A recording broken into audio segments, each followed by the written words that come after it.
This is the first of two videos I've put together to help people improve their understanding of the coronavirus. In this first video, I'm going to briefly review the structure of the coronavirus and show you why this structure can leave clues as to why this virus is so contagious. This 3D animation depicts the SARS-CoV-2, short for Severe Acute Respiratory Syndrome Coronavirus 2.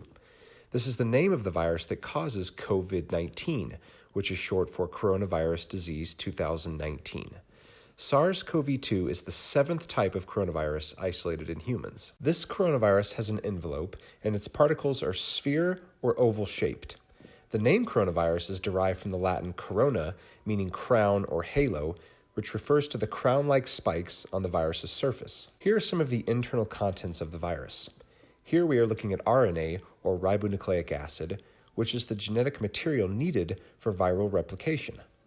Here you can also see the N proteins, or nucleocapsid proteins, which likely aid in this viral replication. The surface of the virus contains proteins, aptly named spike proteins, or S proteins for short, that protrude from the cell surface. These S proteins latch onto human cells, then undergo a structural change that allows the viral membrane to fuse with the human cell membrane.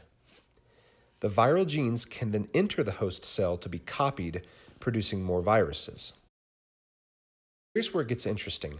Recent evidence shows that, similar to the virus that caused the 2002 SARS outbreak, SARS-CoV-2 S proteins bind to receptors on the human cell surface called angiotensin-converting enzyme 2, or ACE2 for short. Now don't freak out because of all these names. I get it.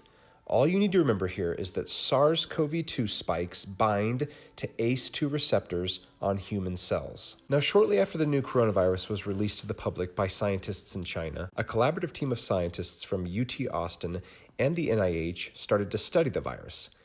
They found that the SARS-CoV-2 spike was 10 to 20 times more likely to bind to ACE2 receptors on human cells than the spike from the SARS virus from 2002. And this may be the reason why SARS-CoV-2 can spread more easily from person to person.